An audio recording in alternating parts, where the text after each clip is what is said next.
Saya tanya, Anda sudah ngerti nggak cara menghitung harga pokok? Oh, sudah Pak.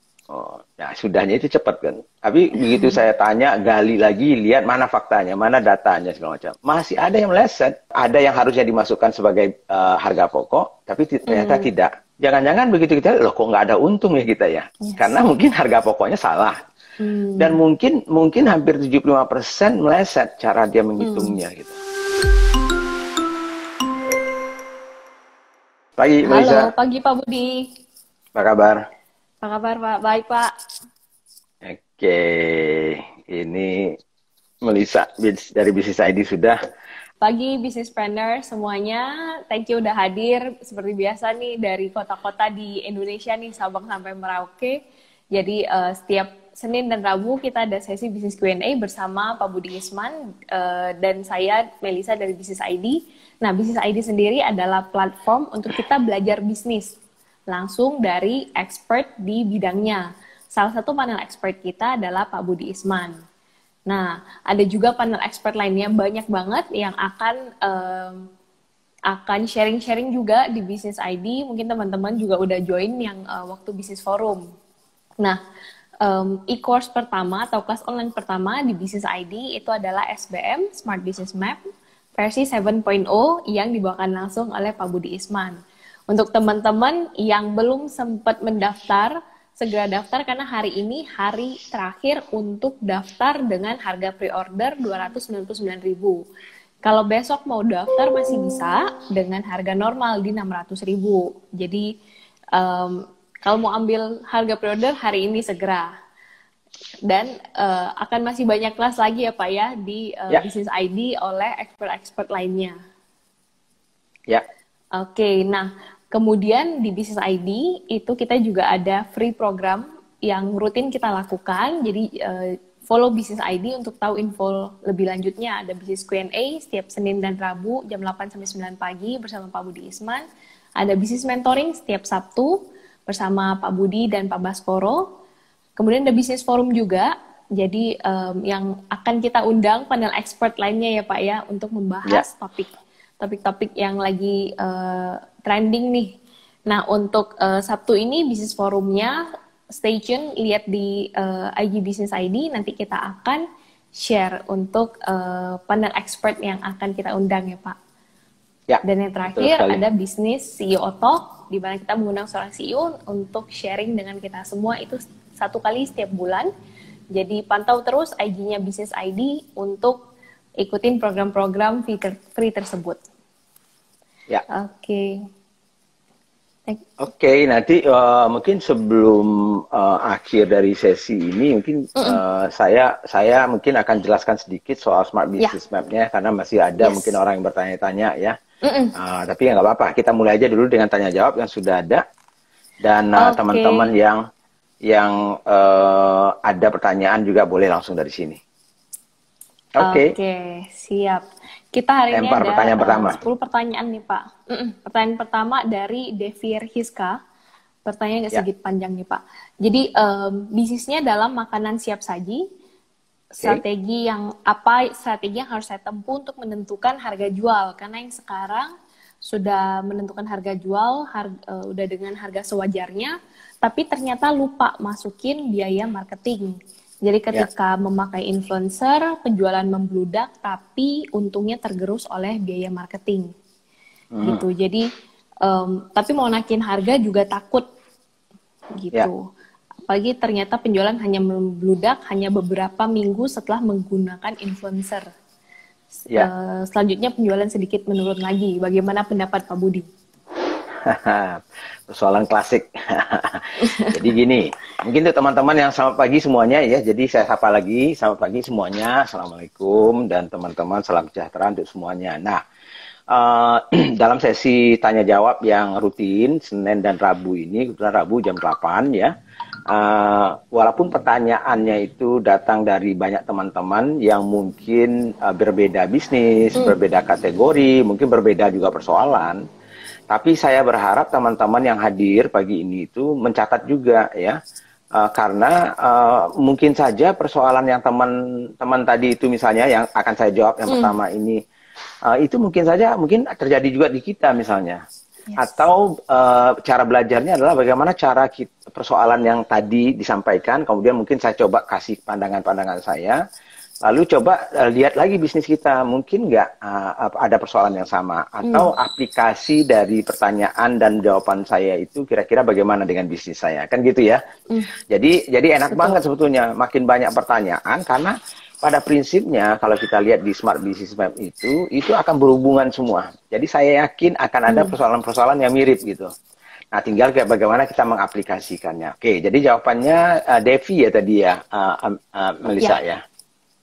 Ya, Devi betul Pak. ya. Oke, Devi yang punya catering sebetulnya ya. Iya, jual makanan siap saji. Oke. Itu persoalan klasik ya. Jadi kadang-kadang kita, jadi kayaknya dia sudah belajar Smart Business Map ini kayaknya. Jadi di dalam Smart Business Map itu di modul 2 Market Landscape ya, itu kan ada salah satunya pada saat kita modul ke-7 kalau nggak salah, How do you sell your product ya. Salah satunya itu adalah pricing strategy ya, strategi harga yang mana yang tepat untuk kita. Jadi pada saat kita launching produk baru mulai itu pricing strateginya sebaiknya seperti apa. Kalau kita sudah pun jalan, lalu kondisinya juga akan membuat kita mungkin mencoba mengatur ulang harga dan pricingnya ya. Jadi makanya penetapan harga yang awal itu sangatlah penting, basic banget dan fundamental gitu ya. Makanya di Smart Business Map kita juga memberikan istilahnya itu checklist ya untuk Anda sudah pertimbangkan nggak ya dalam menentukan harga itu apa saja sih yang harus dipertimbangkan. Misalnya yang sudah pasti ya, harga pokok kita atau biaya untuk membuat produk dan jasa kita itu harus hitung dulu gitu. Nah, dihitung itu ya, ada Pak Baskoro juga hadir di sini, ada Amel, pagi Pak Baskoro, pagi Amel juga. Oke. Ini panel expert kita juga. Oke. Ya, Purwokerto. Jadi saya kembali lagi ya. Jadi menetapkan harga ya di awal itu sangatlah penting. Jadi sebetulnya walaupun di dalam How do you sell your product ini di modul 2 di Market Landscape ya di Smart Business Map itu, tapi sebetulnya pemikirannya sudah di awal di playing field ya. Pada saat kita mulai memikirkan siapa, problemnya apa yang mau kita pecahkan dan kita berikan solusi ya. Berdasarkan kebutuhan orangnya, siapa calon konsumennya kita, semuanya itu juga menentukan gitu, ya pricingnya kan gitu ya.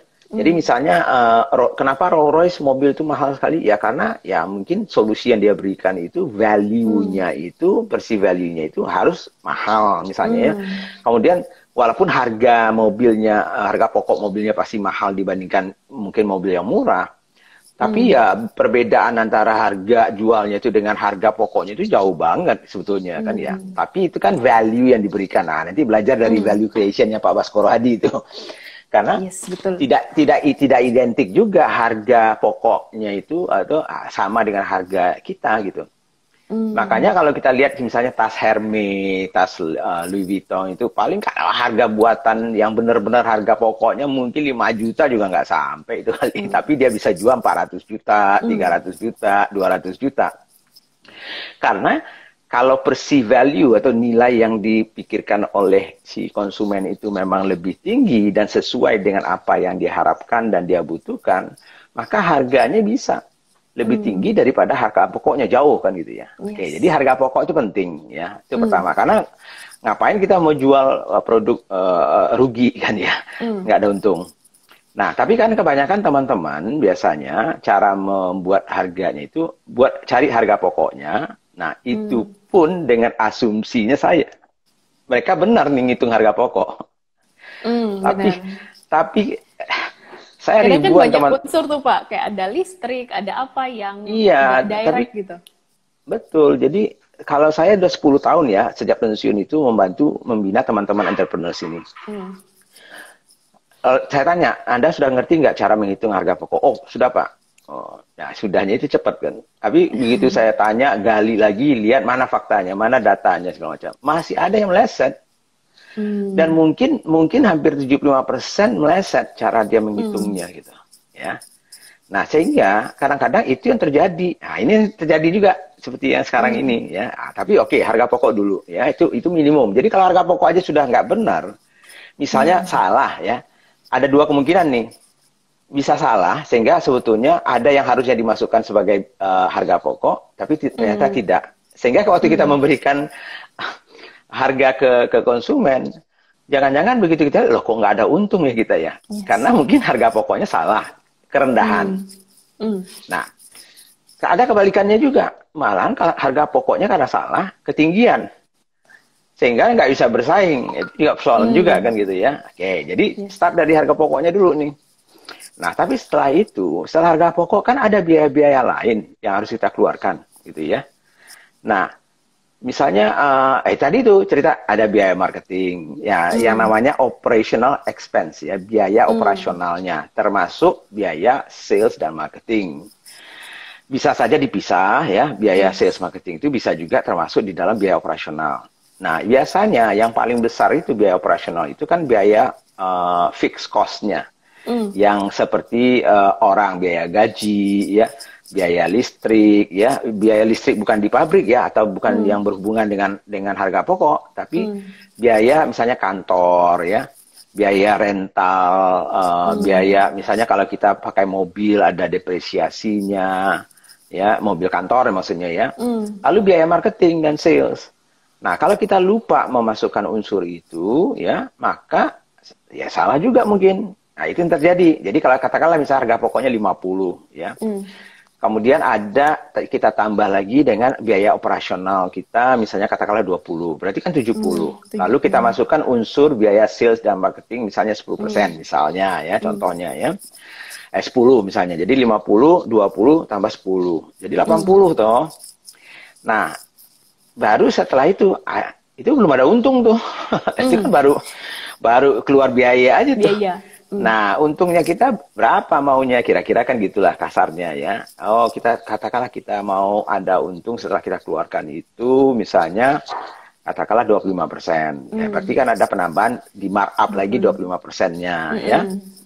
Nah, tapi 25% itu tentunya nanti harus mengcover juga. Kalau misalnya kita ada utang, berarti ada biaya interest, ya, biaya bunga, ya, atau ada lagi bagi hasil dengan investor kita misalnya harus dikurangi lagi. Jadi banyak faktor yang harus sehingga pricing ini penting banget gitu. Ini salah satu unsur yang kalau kita salah. Nah, jadi caranya bagaimana menjawab pertanyaan tadi itu? Kalau memang yang harus dilihat adalah dengan kondisi sekarang, tadi itu kan katanya lupa memasukkan unsur marketing. Nah, pertanyaannya adalah dengan harga sekarang, walaupun sudah lupa, oke lah, sudahlah, kita lupakan dulu. Masih ada untung atau tidak? Pertanyaannya. Kalau masih ada untung, saran saya jangan dirubah dulu, jangan dinaikkan. Karena menaikkan harga itu jangan sembarangan. Karena konsumen itu biasanya paling alergi dengan naik harga. Itu konsumen biasanya. Apalagi kalau misalnya konsumen kita adalah konsumen-konsumen yang sensitif terhadap kenaikan harga. Misalnya karena income-nya relatif ya tidak tinggi, biasanya sensitif toh. Nah, jadi banyak faktor-faktor ini. Jadi saran saya adalah ke Devi, ya, kalau memang masih ada untungnya, atau kalau dalam kondisi pandemi dan krisis seperti ini, seperti yang saya sampaikan juga di live IG saya yang lain atau di YouTube saya, ya. Itu saya sampaikan, minimal kita BEP aja dulu misalnya, ya, bisa menjalankan, kan sudah tercover tuh, gaji kita sudah tercover, ya, biaya rental semuanya sudah tercover dulu gitu. Itu aja, itu sudah bagus dalam kondisi sekarang, ya. Tentunya kalau lagi naik, kan katanya naik nih salesnya. Nah, tapi naiknya itu kan, ya inilah kebetulan feed Instagram saya pagi ini. Soal how do you increase your sales ya. Jangan sales yo-yo saya bilang. Salesnya kayak yo-yo tuh, naik turun, naiknya cepat turunnya naik. Begitu pakai influencer, naik. Nggak ada influencer, nggak naik. Kenapa? Karena apa sih yang dicari orang? Jadi value, jadi nggak sustainable. Nah, di dalam business map itu makanya banyak faktor yang lain. Jadi bukan soal faktor harganya aja. Ya kadang-kadang kita lucunya banyak juga teman-teman yang, Pak, saya sudah turunkan harga. Pertama naik, habis itu nggak naik-naik lagi, padahal harganya sudah turun. Ya karena bukan soal harganya aja kan gitu. Betul. Jadi yang lebih membuat sustainable nantinya itu adalah value-nya. Value dari produk dan jasa kita itu, atau nantinya tentunya dalam bentuk brandnya, ya. Jadi saya belum pernah lihat itu ada Rolls Royce pakai diskon gitu ya, jualan gitu ya. Misalnya, atau Ferrari lagi sales nih mau lebaran ya, mana tahu ada yang mau pulang kampung pakai Ferrari gitu ya. Lalu ada diskon Ferrari misalnya. Enggak, karena dia tahu bahwa yang saya berikan value ini ya, dan kebetulan memang konsumennya ya harus tepat juga kan itu. Jadi ini juga banyak faktor lain. Jadi misalnya bisa saja pada saat pakai influencer, konsumen yang sebetulnya bukan konsumennya dia, karena ikut terpengaruh oleh influencer, dia membeli sih pertama kalinya, mencoba aja kan itu. Tapi karena memang konsumennya bukan konsumennya dia, dan value yang diberikan itu memang ke konsumennya bukan konsumennya dia, berarti bagi dia value-nya nggak ada. Ya kecuali kebetulan influencer gue coba gitu. Atau kebetulan harganya lagi diskon gue coba kan gitu. Nah, jadi apa ya, itu yang harus dipertimbangkan ya untuk Devi gitu. Oke, kita lanjut ke pertanyaan kedua nih Pak. Dari kedai Bang Aldi, mau tanya, saya baru di dunia jual makanan online baru sebulan lebih, lumayan laris. Saya jual online-nya lewat Facebook, Instagram, dan WhatsApp saja, tapi saya belum masuk di online GrabFood dulu. Pertanyaan saya, apakah saya harus buka warung sewa tempat dulu, ataukah jualan di rumah aja dulu lewat Instagram, Facebook, dan WhatsApp? Siapa namanya tadi? Namanya Kedai Bang Aldi. Oh, Kedai Bang Aldi, ya, oke. Pertanyaan saya selalu kalau orang bertanya seperti itu, ya, kembali, saya sukanya lebih menanyakan fundamentalnya, basicnya. Selalu tujuannya apa sih? Kan itu. Tujuannya kita mau buka outlet itu apa? Kan itu ya. Kan tadi itu dia mau buka outlet atau gimana ya tadinya? Sekarang online. Iya, kan sekarang online. Pertanyaannya, apakah perlu sewa tempat dulu atau tetap jualannya dari rumah aja? Oke, dia sekarang jualan dari rumah. Jualan pakai online, pakai FB, pakai IG, pakai WhatsApp. Dan sudah jalan ya. Salesnya lumayan gitu ya. Pertanyaan saya adalah, apa objektif Anda untuk punya sewa tempat? Sedangkan sekarang kamu udah jalan. Jadi kalau dia tidak paham kenapa dia, jadi kadang-kadang kita kan gini, itu yang namanya di Smart Business Map. Kembali saya ujung-ujungnya bukannya ini, karena memang saya selalu dari 35 tahun yang lalu saya bekerja, membangun bisnis, memperbaiki bisnis, membesarkan bisnis, ya, baik perusahaan saya maupun perusahaan asing yang saya komandani gitu ya. Selalu pasti pemikiran saya seperti Smart Business Map itu. Objektifnya apa sih kita mau rental, padahal bisnis. Karena apa?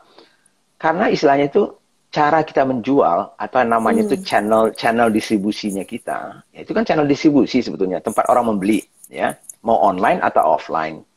Mau direct, mau indirect. Kan gitu ya kira-kira ya. Nah, itu basicnya ya kita cerita ya. Dan itu harus juga ditentukan oleh tadi itu playing field kita itu. Siapa customer kita, di mana dia berada, dan pola dia belanja itu seperti apa. Kan gitu ya. Kalau memang pola dari konsumennya dia itu memang maunya online, ya. Kalau misalnya konsumennya ya. Buat apa dia membuat ada offline? Offline itu malah membebani biaya lagi. Betul, ya, mengatur lagi sewa. Orangnya, sewanya, segala macam. Jadi itu yang harus dijawab dulu oleh Kedai Bang Aldi. Apa objektifnya? Jangan pengen gaya-gaya aja. Kadang-kadang kan begini, Pak, kalau saya dari rumah aja kan nggak kelihatan Pak saya. Jadi orang nggak tahu saya punya bisnis. Lah, kan nggak usah pakai rental gitu. Udahlah, bikin komunikasi supaya orang kenal Anda gitu ya. Ya, jadi kalau objektifnya hanya sekedar gaya-gayaan, saya pengen begini. Sama dengan kalau kita memilih kategori bisnis biar keren. Kita jualan Ferrari misalnya, atau jualan Rolls Royce biar keren. Walaupun jualan kita cuma 1 tahun gitu. Saya mending jadi PT Tai Indonesia, ya, jualan tai, kumpulin tai di seluruh Indonesia, jadikan pupuk kompos, ya, sehingga bisa menyelamatkan petani, menyelamatkan bumi ini tidak pakai bahan kimia, tapi ribuan triliun dibutuhkan. Dan saya punya omset mungkin 1 triliun, 2 triliun. Walaupun ditanya orang jualan apa sih? Jualan tai. Ya, jadi tergantung objektif bisnis kita itu apa sih. Nah, juga jadi jangan hanya karena, makanya di Smart Business Map itu bukan berurutan sih. Semuanya akan mempengaruhi ini. Kita memilih channel distribusi itu harus mempertimbangkan playing field kita, mempertimbangkan tadi itu konsumen kita siapa, di mana dia, behavior dia membeli itu apa. Saya kasih contoh ya. Kenapa ada minimarket? Kenapa ada hypermarket? Kenapa ada supermarket? Beda-beda fungsinya. Yes. Seperti Makro dulu ya. Dulu ada namanya modern grosir namanya. Sekarang Lotte ya diambil itu ya. Lotte itu fungsinya berbeda dengan hypermarket gitu. Yang sekarang ini hypermarket yang banyak tuh, Hypermart, misalnya Carrefour, Transmart, apalagi tuh Giant, yang besar-besar itu ya. Giant. Tapi ada minimarket seperti Indomaret atau itu lain lagi fungsinya gitu. Karena apa? Lain fungsinya karena orang yang membeli ke sana ya, ke minimarket dengan ke hypermarket beda. Maksudnya beda itu beda kebutuhannya. Walaupun orangnya sama. Jadi kalau orang sama, misalnya dia mau beli bulanan atau mingguan, mungkin dia pergi ke hypermarket karena mungkin jauh lebih murah. Dan lebih banyak dan lebih besar sekalian. Gitu. Sekalian liburan mungkin, biasanya dulu kan gitu, karena biar dingin gitu ya, banyak gitu.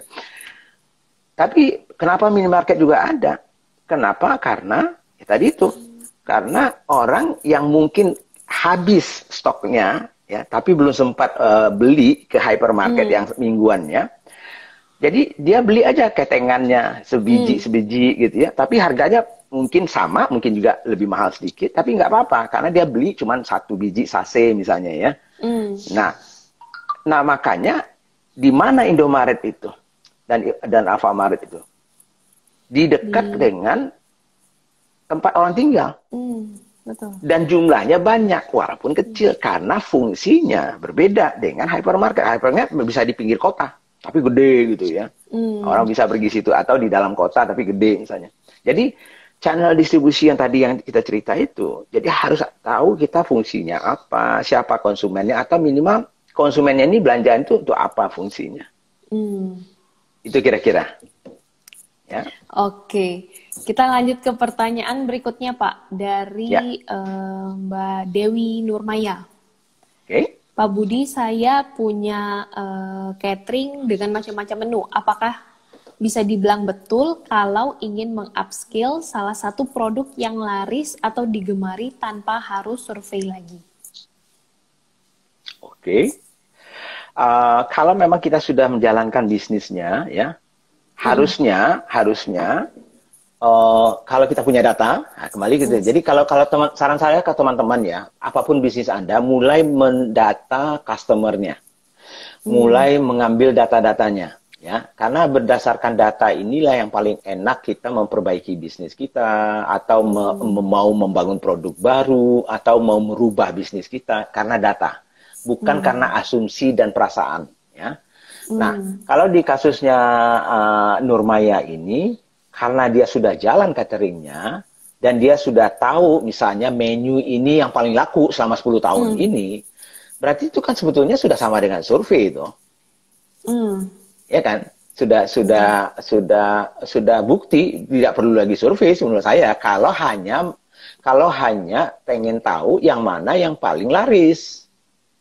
Tapi mungkin yang perlu itu yang menurut saya sih masih perlu juga kalau mau ya diperdalam sebetulnya. Jadi misalnya kalau kita hanya tahu yang paling laris di catering itu, kan dia catering, karena catering ini harganya pasti harga catering dong. Nah, begitu kita mau katakanlah ada satu misalnya ayam bakar misalnya. Ada ayam bakar ini paling laris di cateringnya dia. Sehingga dia mau buat ayam bakar ini menjadi sebuah produk tersendiri ya, yang akan di-upskill sama dia. Berarti kemungkinan besar ya pricingnya mungkin berbeda karena waktu dia memberikan harga dengan catering secara keseluruhan mungkin beda. Kalau di sini sendiri dia. Kemudian apakah customernya sama atau tidak? Ya bisa juga tidak kan itu ya. Jadi makanya kita tahu sudah paling laris, oke, itu sudah bagus. Nah, tinggal mencari misalnya siapa yang betul-betul sebetulnya yang membutuhkan ini. Kemudian menurut orang itu dan kelompok konsumen itu kira-kira pricingnya seperti apa. Mungkin itu yang dilakukan interaksi dengan konsumennya. Ya, tanya dia, lihat apa ininya dia gitu ya. Lalu masukan-masukan mereka apa. Nah baru setelah itu mungkin dikemas ya, lalu dijuallah ke konsumen yang tepat tadi ya. Kembali ke smart business itu. Gitu. Oke, kita lanjut lagi. Ada pertanyaan, ini terkait dengan yang waktu itu yang Pak Budi posting tuh tentang salah satu modul di Smart Business Map. Ya. Dalam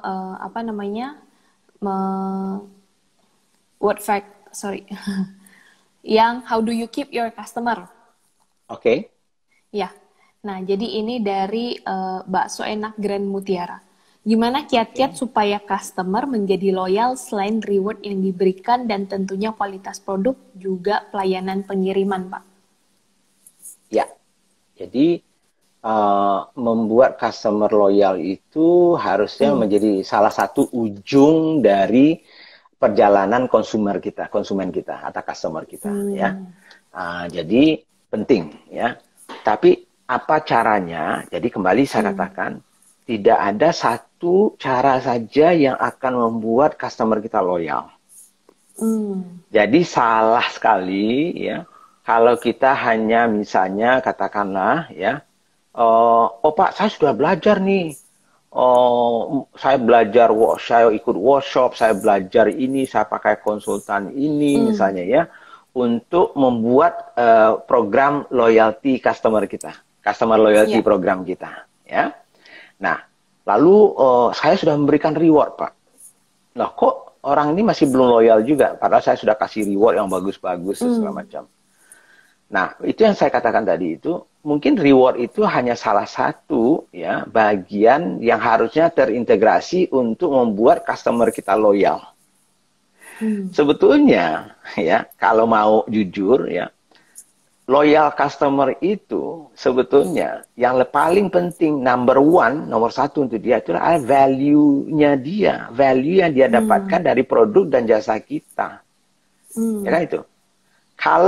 Kalau value-nya yang dia dapatkan itu lebih tinggi dari harga yang dia bayar, itu saja sudah membuat orang loyal tanpa kita harus memberikan embel-embel yang lainnya gitu menurut saya sih. Karena terus terang aja saya secara pribadi misalnya contoh ya, jarang sekali saya misalnya reward ini, nggak peduli saya, betul. Saya kemarin itu sampai ya di Garuda lucunya ini, aduh saya juga kadang-kadang menyesalnya setengah mati gitu. Saya kan ya premium GFF-nya lah gitu ya, platinumnya dan segala macam. Dan saya nggak pernah lihat itu rewardnya saya itu. Ternyata dulunya kan nggak ada expirednya. Iya. Ternyata ada expirednya sekarang tuh. Jadi ada yang misalnya dari sini expirednya tanggal sekian, yang ini expirednya sih. Jadi menggulung tuh yang expired. Betul.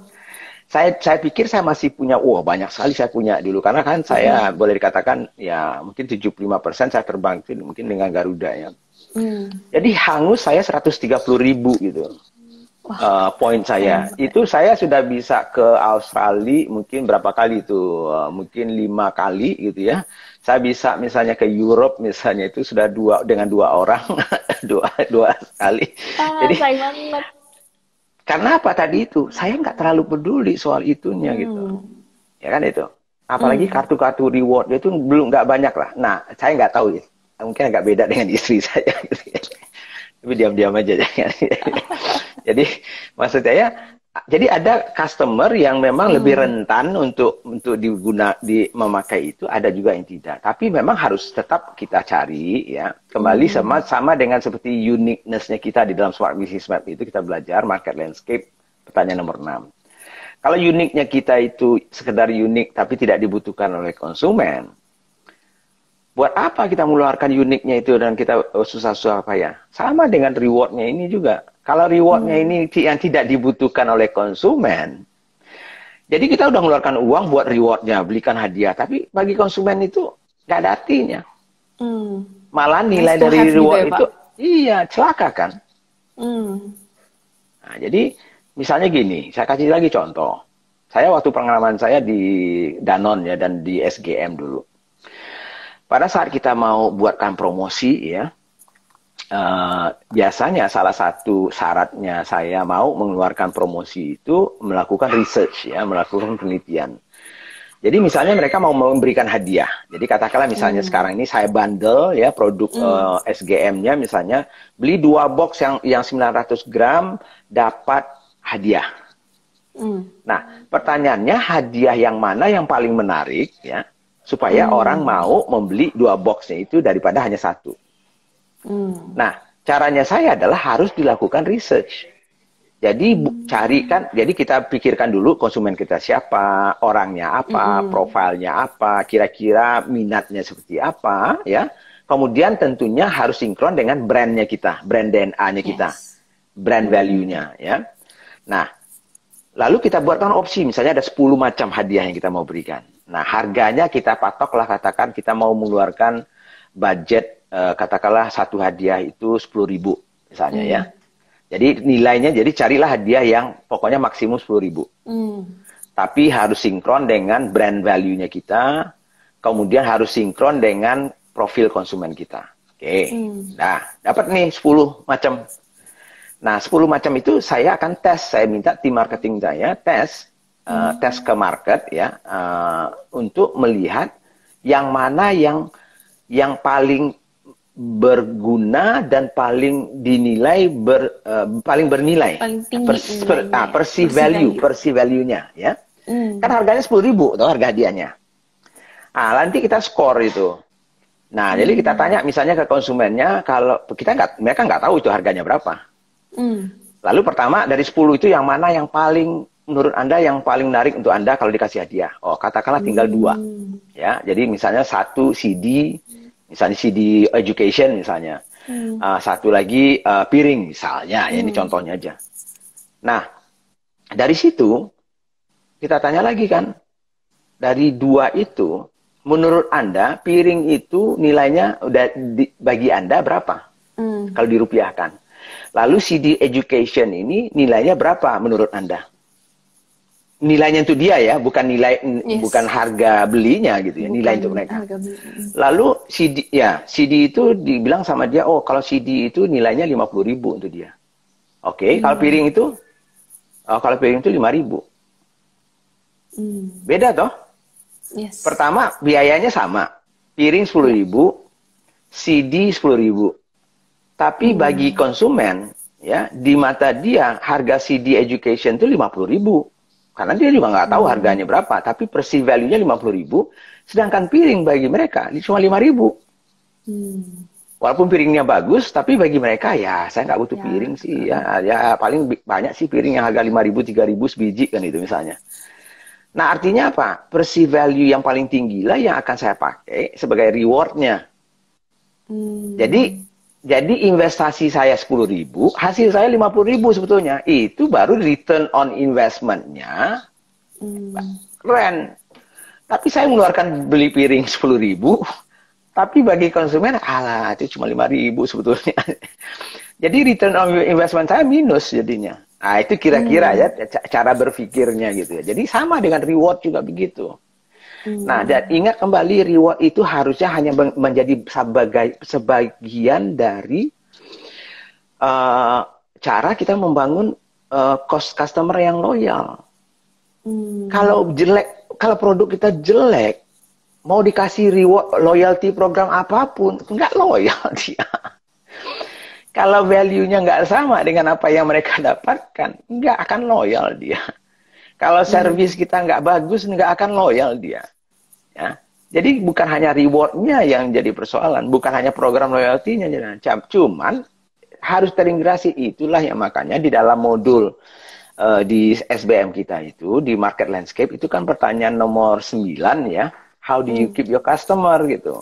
Tetap ada ya, mungkin cara-caranya, tapi kita harus bagus dulu dari pertanyaan nomor 1 di playing field ya. Kita juga tidak sampai ke pertanyaan itu harus bagus dulu, harus sinkron gitu. Nah, itu enaknya kalau kita belajar secara terstruktur begitu sih. Minimal kita nggak bertanya-tanya, aduh apalagi sih masalahnya, padahal saya sudah ratusan juta loh saya keluarkan untuk loyalty program, kasih bonus. Enggak juga. Ini salah nih modul SBM Pak Budi ini gitu. Kan ini nggak ada itu misalnya ya kan. Ya. Dan Anda mau belajar trik-triknya ya banyaklah, Anda belajar lagi di workshop yang lain atau baca buku caranya, tidak harus di SBM-nya, tapi SBM itu hanya memberikan pola-pola pikir yang rasional, fundamental, sehingga Anda bisa gali sendiri program-programnya. Yes. Gitu. Lanjut, Melissa. Oke, lanjut Pak. Dari Rumah Sunat Jogja Official, tadi juga ada hadir nih Pak pagi ini. Pak Budi, bagaimana akuisisi new customer Pak sama existing customer? Akuisisi, kalau existing customer ngapain diakuisisi, kan sudah ada. Tapi new customer mungkin ya. Ya, existing customer itu berarti customer kita sudah ada, ya kan gitu ya. Jadi bukan diakuisisi lagi, tapi mungkin diintensifikasi kata Pak Baskoro Hadi itu di dalam business growth itu, market penetration ya, produk sama, market sama, bagaimana kita menjual lebih banyak kepada customer yang ada sekarang. Nah, itu kalau di dalam Smart Business Map ya itu termasuk di dalam pemikiran how do you increase your revenue. Di modul 3, Operational Profitability, pertanyaan nomor 6789, kan gitu ya. Pagi ini baru aja di Instagram saya ada itu. Nah, jadi itu yang namanya vertical sales ya, vertical itu. Nah, kalau kita, salah satu yang saya sampaikan juga di nantinya di Smart Business Map itu adalah bagaimana membangun fundamental dari sales dan revenue kita, omset kita.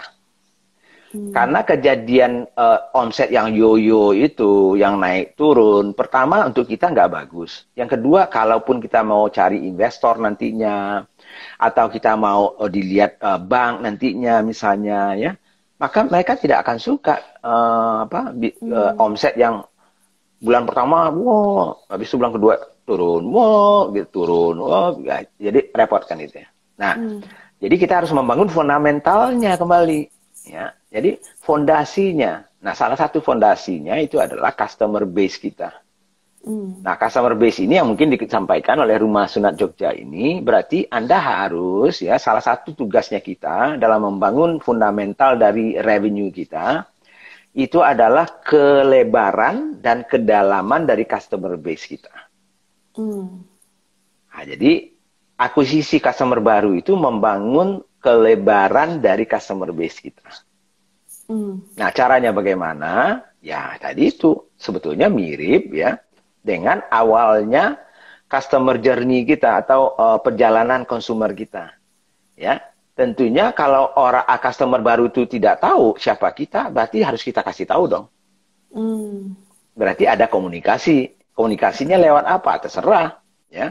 Apakah lewat Facebook, lewat Instagram, lewat Twitter, lewat Google Ads, lewat koran, lewat billboard, lewat TV, terserah yang mana yang ada. Jadi artinya orang harus tahu dulu Anda siapa, ya, dan apa yang akan Anda berikan, problem apa yang Anda akan mau selesaikan untuk saya, gitu ya. Dan apakah ini sesuai dengan kebutuhan saya? Berarti tahu dulu kan gitu ya. Dasarnya gitu ya.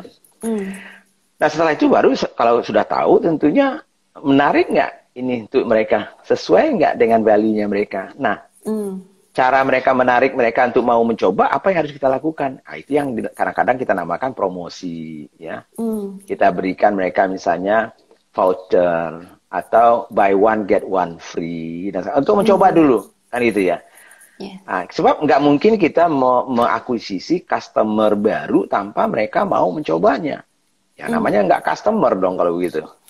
Ada step-stepnya ya. Jadi itu mungkin dipelajari kembali ya untuk Rumah Sunat Jogja gitu. Hmm. Oke, kita ke pertanyaan yang ada di live chat nih Pak. Ya. Ada dari AHA Hebat. Setelah SBM 7.0 request series dong Pak dari panel expertnya Business ID. Ya. Yes, kita Betul. akan Jadi ada gini, betul. banyaknya. Banyak sih. Sebetulnya Smart Business Map itu kan fondasinya ya, yang kita keluarkan pertama ini yang fondasinya. Tapi Business ID saya yakin ya sekarang ini sudah menyusun sebetulnya seri-seri berikutnya, termasuk yang seri kedua ini adalah value creation-nya tadi itu. Yes. Karena value creation ini modul yang akan mempertajam untuk kita menyelesaikan playing field-nya di dalam Smart Business Map-nya. Jadi bagaimana cara kita melihat needs-nya orang ya dengan menyelesaikan problemnya mereka ya, mencari DNA-nya kita ya, bisnis kita itu siapa kita gitu ya. Betul. Lalu dari sisi marketingnya bagaimana gitu ya. Nah, itu ada itu nantinya ya. Kemudian misalnya dari sisi keuangan nanti ada bagaimana membaca laporan keuangan, bagaimana membuat cash flow yang baik, ada seri-serinya ya. Seri-seri yang lebih pendek tapi praktis gitu dari para expertnya di Business ID gitu ya Melisa ya. Yes, betul Pak.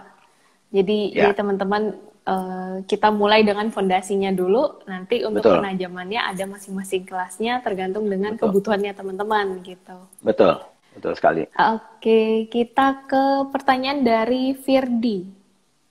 Pak, bagaimana cara menambah value? Mungkin yang tadi kita bahas juga value creation, Pak. Bagaimana cara menambah value pada bisnis kita agar tidak perang harga? Contoh produknya bubur ayam.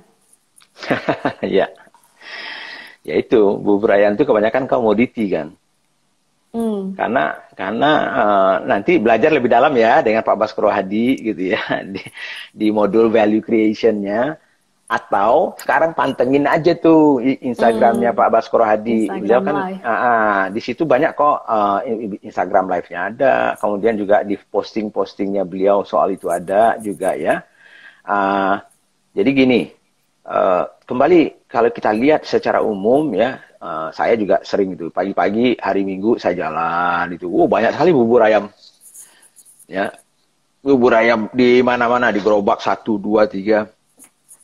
Lalu tapi ada satu itu yang dekat BRI saya di Bintaro nih, dekat BRI itu rame terus gitu. Apa yang perbedaannya kan itu ya? Jadi kalau kita SBM kan bubur ayam misalnya ada ya 10 di dekat Bintaro saya tadi itu, kalau saya minggu-minggu jalan kaki atau lari-lari di situ misalnya, saya perhatiin tuh. Saya Smart Business Map kan lah istilahnya dengan checklist saya 12 itu gitu ya. Iseng-iseng gitu ya. Ternyata bubur ayam itu ya yang rame itu sebetulnya kalau menurut saya pribadi, karena kebetulan saya nggak terlalu suka bubur ayam gitu. Jadi saya juga pengen tahu kenapa ini orang rame gitu ya. Jadi itu pelajaran yang bagus sekali dan itu bisa kita istilahnya itu bisa kita petakan memakai Smart Business Map-nya itu. Sehingga kalau di SBM kan istilahnya bubur ayam itu, maka kita akan lihat, oh ternyata pertama ya, istilahnya kan gini, kalau ada 10 bubur ayam dekat Bintaro itu, yang lainnya mungkinnya customernya hari Minggu itu cuma 5, ada 3 orang yang duduk, ya pagi-pagi itu, kan banyak orang jogging tuh, ya pagi rame itu. Tapi yang satu di situ antre, dan rame banget gitu, pada sama-sama bubur ayam. Logikanya, pasti ada pembeda, benar nggak ya? Betul, pasti ada sesuatu nih.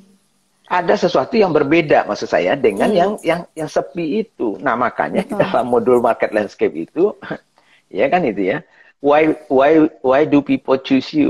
Kenapa orang memilih yang tadi itu yang rame itu, kenapa nggak yang lain itu? Berarti ada pembeda, kan gitu. Nah, pembedanya inilah yang harus kita tahu. Apa sih pembedanya? Jadi saya mau cek juga, kan kemarin itu saya cek ya. Apa sih pembedanya? Porsinya mirip-mirip, ya nggak banyak ya. Ada cakwenya juga, dan segala macam. Tapi karena saya memang nggak makan bubur ayam, jadi saya survei aja ke orang-orang situ. Kenapa you beli di sini?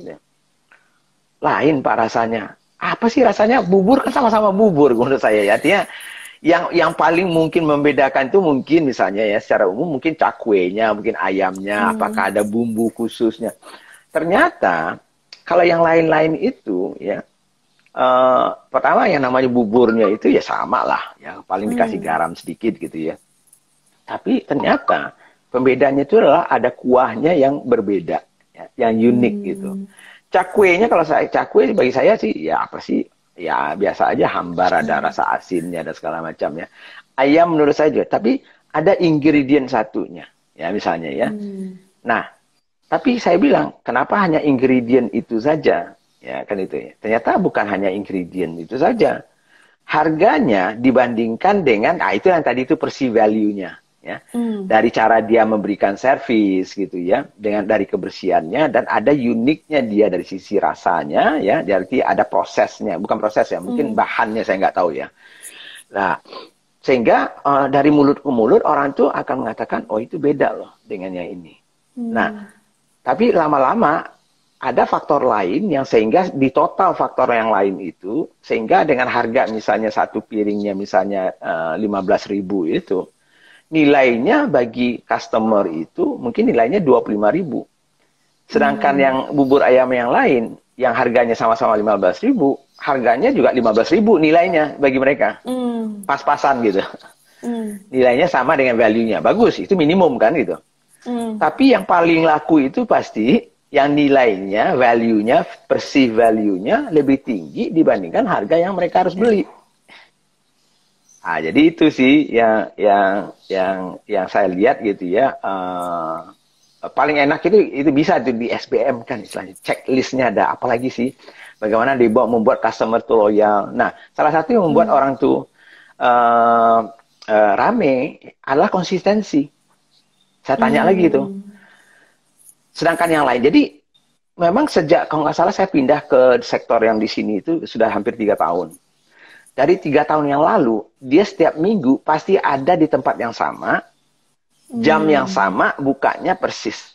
Itu saja sudah salah satu faktor. Itu konsistensi. Sedangkan bubur ayam yang lain, kadang-kadang ada, kadang-kadang nggak ada.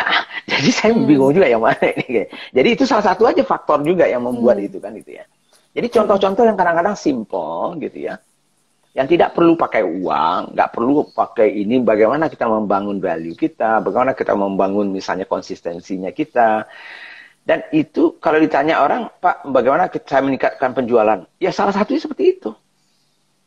Kalau Anda tidak konsisten aja, ada setiap hari Minggu di situ, bagaimana Anda mau meningkatkan penjualan hari Minggu Anda?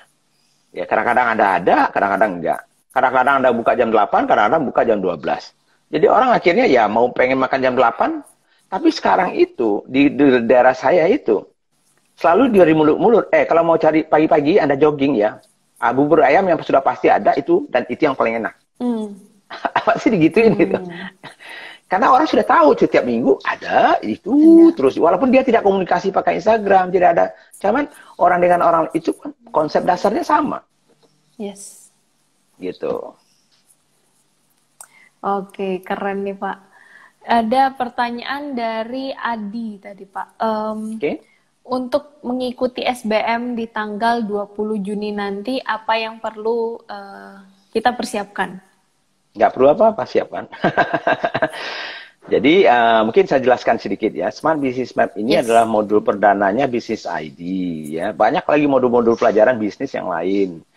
Cuman kita punya SBM ini karena program Smart Business Map ini sebetulnya sudah ada lewat SBM Pro Indonesia, lewat Smart Plus juga dulunya. Tapi kita pengen memberikan kesempatan untuk teman-teman yang tidak punya waktu, ya, tidak punya misalnya tempat yang khusus, ya, jadi fleksibel waktunya, fleksibel tempatnya. Dan mudah-mudahan tentu investasinya juga sangat terjangkau, sehingga kita mengeluarkan yang namanya e-course-nya, ya, digital course, ya, dalam bentuk apa? Dalam bentuk video. Jadi Anda bisa belajar dulu videonya, 3 modul, jadi 3 modul dan 12 submodulnya, ya. Nah, kemudian, ya, kalau Anda sudah selesai modul pertama, misalnya playing field-nya, maka ada kesempatan untuk mentoring dengan saya secara grup, ya, 2 kali untuk modul itu. Nah, karena modulnya ada 3, berarti 6 kali pertemuannya dengan saya.